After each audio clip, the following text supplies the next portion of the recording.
A fines de los años 60, los hermanos Enrique y Roberto Pecaret, fabricantes de productos de billutería, fundan la empresa Galgo y deciden incursionar en la industria del juguete. Galgo inicialmente era una empresa familiar que se llamaba Ropeco. Y el último rubro, porque pasaron por varios, era billutería, fantasías y billutería, así figuraba. Cuando murió el padre de la familia, quedó la madre al frente, se fue delegando en sus dos hijos y obviamente con una visión de futuro del hijo mayor, que siempre fue adelantado a la época, decidió cambiar el rubro. No me preguntes por qué, seguramente porque era un espacio que no estaba cubierto todavía acá en la Argentina, y empezó con los autitos de carrera. Ahí todo el personal que trabajaba en la empresa cambió las funciones. Era un taller chico sobre la calle Primera Junta, se cambiaron a un taller más grande a la calle Tiscornia, se empezó con una matricería que en ese momento era una aleación de plomo que después fue prohibida, y ahí ya corría el 78 cuando se empezó la producción de los primeros coches. Siempre fue una línea de escala de Fórmula 1. Después, con el tiempo y prohibida lo que llevara plomo en los juguetes, se pasó a una nueva matricería donde ya la empresa estaba abocada con plásticos a los juguetes, y la matricería se hizo para Samat. Se empezó a fundir en Samat. Y obviamente estaba descentralizado la fabricación de los cochecitos. Estaba la persona que fundía el Samat, estaba el pintor a media cuadra de donde estaba la empresa que pintaba y horneaba carrocerías, y bueno, mi marido que hacía todo el armado y el inyectado de plástico, de las autopartes, digamos. El armado, el encajado, el embalado, todo estaba en casa, y las inyectoras se compraron para hacer los vidrios, la parte plástica. Rueditas. Las rueditas las hacía otra persona que yo no recuerdo quién era, y después nosotros lo que hacíamos era ponerlas en sus ejes y se les pasaba por un balancín de pie que aplastaba las puntas de los ejes para que no se salieran las ruedas. Todo eso se hacía en casa, en un taller que mi marido había en una fábrica, un taller grande, trabajaban 20 y pico de personas, 2 máquinas inyectoras, y la parte administrativa estaba a una cuadra de mi casa. Eso fue entre el 77, que se empezó a cambiar el rubro, y el 80, donde hubo que pasar al SAMAT, que era la aleación de metales permitidos, y ahí se tercerizó la fundición a un especialista en fundición de SAMAT con nueva matricería, y este señor estaba en Virreyes, yo no recuerdo el apellido. Cuando Galgo empezó a hacer el auge que fue con esta línea de Fórmula 1, quisieron ampliar los modelos. Entonces pensaron primero en las lanchitas, o sea que las lanchitas son del 81, 82. Se hizo creo que eran 5 modelos de lanchitas. Obviamente que eran lanchitas con rueditas para que los chicos jugaran. Y después, recién después de eso, se pensó en los colectivos, en los micros. Ya para ese entonces había viajado a Europa varias veces Enrique, el dueño de la empresa, y había traído máquinas tipo 3D para hacer los diseños, las matrices nuevas. Ya se hacían en un sistema que para acá era súper moderno, y ahí entra a jugar ya de proyectista de los modelos Luis Biasati, que viajaba a Europa con el dueño de la empresa y allá veían qué maquinarias necesitaban y ese tipo de cosas. Así salió la línea de micros, la línea de colectivos, que los colectivos, bueno, el 60 porque era el internacional, las demás son todas líneas de colectivos de la zona, o sea, son 5 o 6 líneas de colectivos de acá de zona norte. Y después se trabajaron los micros. Los micros con algunas empresas tenían convenio, porque no dejaba de ser una publicidad. Y los camiones con tráiler también fueron de marcas primero. Todavía no se había llegado a las series televisivas y a eso. No se había proyectado eso. La tercera etapa fue donde se llegó a pensar en series televisivas que estaban en auge, y entonces aprovechar esa entusiasmo de los chicos, porque siempre todo se pensaba en función de que los chicos se entusiasmaran, obviamente. De lo que se veía en el momento. Claro. No de los personajes que eran conocidos. Bueno, de hecho el primer personaje conocido fue con el que se usó el coche fue el Max 5.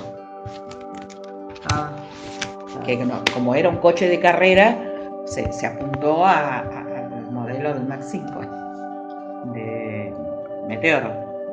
Claro, el que estaba diciendo él. Pero eso fue cuando todavía estaban exclusivamente en Fórmula 1. Después ya se abrió a los micros, se abrió a los camiones con tráiler, y ahí recién se pasó a un modelo un poco más grande, más moderno. Obviamente la matricería se iba modernizando, la maquinaria y la impresión de los modelos, de los primeros prototipos, ya también se hacía con otra tecnología, y pasaron a ser coches y camiones de determinada línea, de, por ejemplo, B, invasión extraterrestre, JB con su mono, el camión. Pero JB fue uno de los primeros camiones que salió vinculado a una serie, y después fueron más grandes. Después se hicieron las líneas de B, y ya se extendió, porque de B se hizo la nave extraterrestre, pero ya estamos hablando de fines de los 80. Y ya estaba Eurosteel, y ya había más plástico en las líneas, no era todo fundición como fueron los originales. Como aparecieron los camiones de pila. Y ahí, primero pasaron a la línea de... Alfredo Davis no recuerda bien cuánto tiempo su padre, Haroldo Davis, matricero, trabajó en sus comienzos en la firma Galgo. Hola, mi nombre es Alfredo Davis, uno de los hijos de Haroldo Davis, quien fue en los principios de Ropeco, cuando se fabricaban la bisutería en plomo, era joyero, y también hacía los moldes, preparaba los moldes para la fundición en plomo. Cuando esta fábrica pasó a fabricar los autitos de colección, los inicios de Galgo,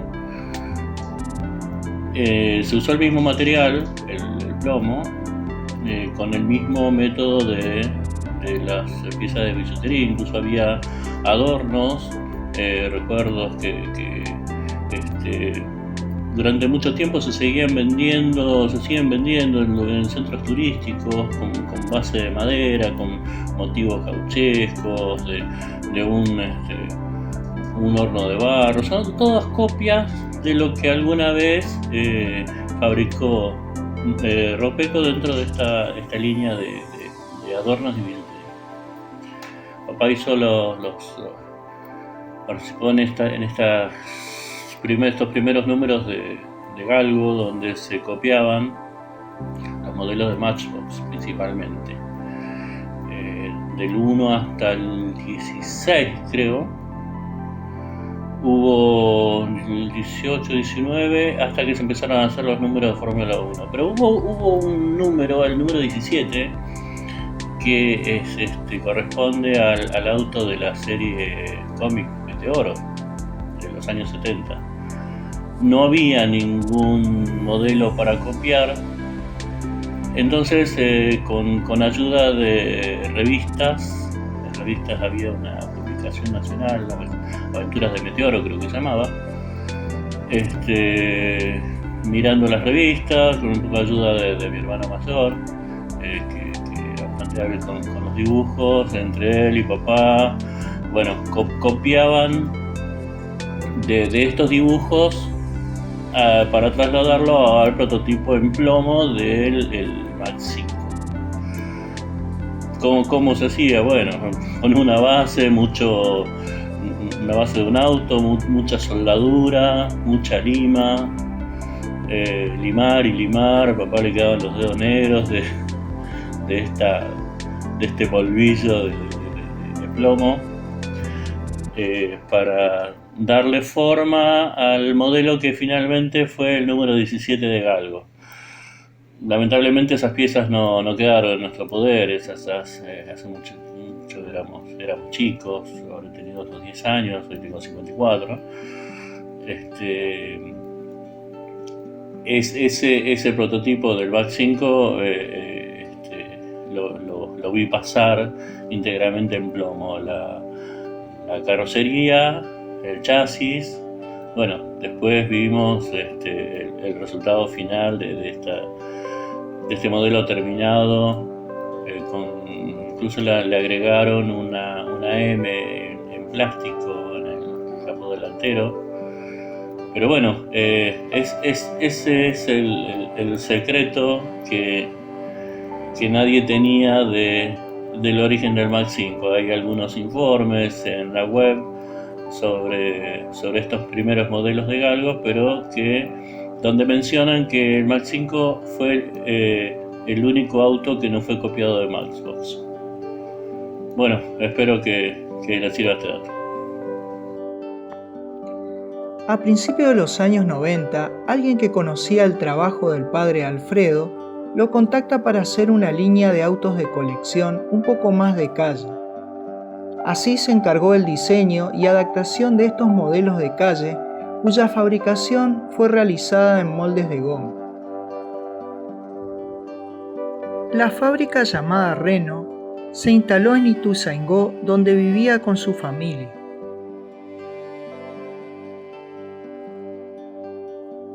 Con una producción artesanal, en su casa se armaban y pintaban las ruedas con los ejes, las sellaban con un balancín y posteriormente eran llevados a la fábrica para su terminación.